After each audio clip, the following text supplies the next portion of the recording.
Assalamualaikum warahmatullahi wabarakatuh.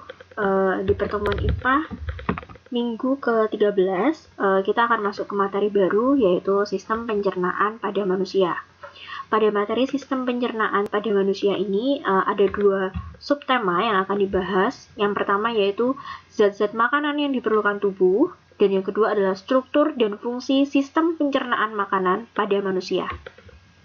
Kita mulai dari yang pertama, yaitu zat-zat makanan yang diperlukan oleh tubuh. Untuk zat-zat makanan yang diperlukan oleh tubuh itu meliputi jenis nutrisi dan kebutuhan akan kalori. Nah, untuk jenis nutrisi sendiri, dia meliputi karbohidrat, protein, lemak, vitamin, mineral, dan air.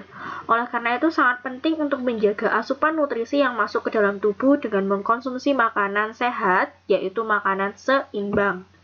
Makanan dengan gizi yang seimbang, yaitu makanan yang memiliki nutrisi-nutrisi berikut. Karbohidrat. Fungsi utama karbohidrat adalah sebagai sumber energi. Ada 3 jenis karbohidrat, yaitu gula, pati atau amilon, dan serat.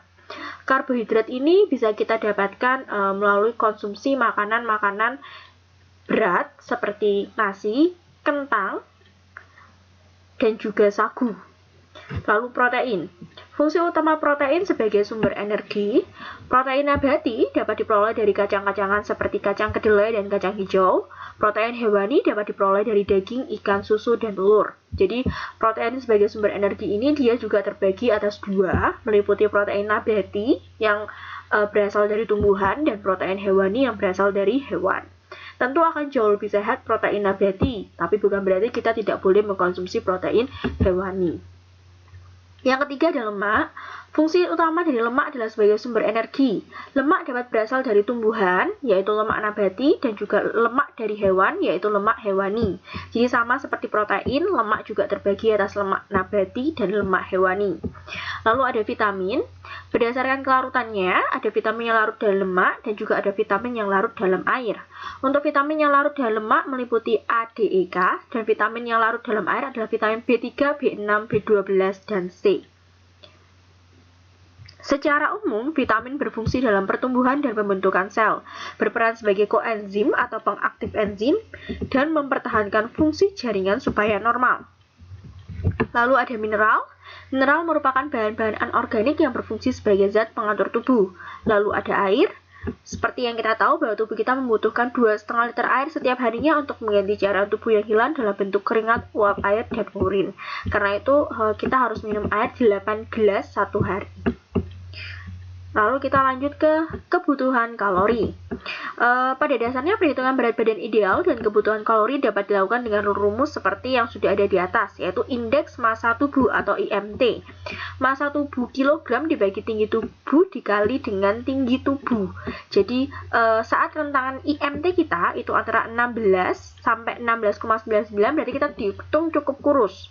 Jika 17 sampai 18 itu agak kurus dan normalnya adalah 18,50 sampai 24,99. Jadi kalau ada orang yang beratnya dia misalnya 60 kilo gitu ya, tapi dia punya tinggi badan 160, maka IMT dia adalah normal. Dia bukan obesitas, tapi dia sehat. Jadi peserta DDA jika memiliki berat badan ideal, karena dia punya berat 40 kilo dan dia punya tinggi 1,45 meter. Artinya jika dia berat tapi dia memiliki tinggi badan, maka itu dianggap tinggi badan ideal atau berat badan ideal. Oleh karena itu peserta didik harus menjaga berat badan idealnya dengan cara menghitung kebutuhan kalorinya untuk setiap hari, yaitu 30 kcal atau 30 kilokalori dikali 40 kg sama dengan 1200 kalori. Ingat, ada catatan, pada keadaan normal setiap hari tubuh menggunakan energi sekitar 30 kcal untuk setiap 1 kilo berat tubuh. Itu adalah pembahasan kita tentang subtema pertama, yaitu nutrisi dan juga kebutuhan kalori. Sekarang kita masuk yang kedua, struktur dan fungsi sistem pencernaan makanan pada manusia yang meliputi organ pencernaan utama, organ pencernaan tambahan, proses pencernaan makanan, dan gangguan pada sistem pencernaan serta upaya penanggulangannya. Organ pencernaan utama tentu itu meliputi mulut dulu. Di dalam mulut, makanan dicerna secara mekanis dan kimiawi. Alat-alat pencernaan yang membantu proses pencernaan di dalam mulut yaitu gigi, lidah, dan kelenjar ludah. Lalu setelah itu makanan yang telah dicerna di rongga mulut akan ditelan dan masuk ke kerongkongan. Di dalam lambung terjadi proses pencernaan makanan secara mekanis dan kimiawi. Di dalam usus halus makanan dicerna secara kimiawi. Lalu usus besar memiliki fungsi utama yaitu mengatur kadar air pada sisa makanan. Anus terdiri atas 2 lapis otot yaitu otot polos dan otot lurik. Kedua jenis otot ini bekerja sama mengeluarkan feses atau defekasi. Lalu kita masuk ke organ pencernaan tambahan. Apa itu organ pencernaan tambahan? Organ pencernaan tambahan merupakan organ yang tidak dilewati makanan tetapi berperan dalam proses pencernaan makanan. Organ pencernaan tambahan terdiri atas hati dan pankreas. Sel-sel hati menghasilkan getah empedu yang mengandung kolesterol, asam kolik, garam empedu, leslitim, bilirubin, dan elektrolit. Getah empedu akan dikeluarkan ke usus 12 jari yang berperan dalam mengemulsikan lemak menjadi butiran-butiran lebih halus sehingga mudah dicerna oleh enzim lipase.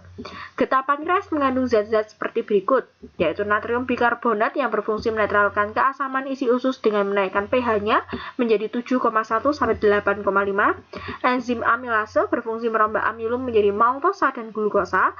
Enzim trypsin berfungsi memecah molekul protein menjadi asam amino. Enzim lipase berfungsi memecah lemak menjadi asam lemak dan gliserol. Lalu ada proses pencernaan makanan yang terbagi secara dua, yaitu mekanik dan kimiawi.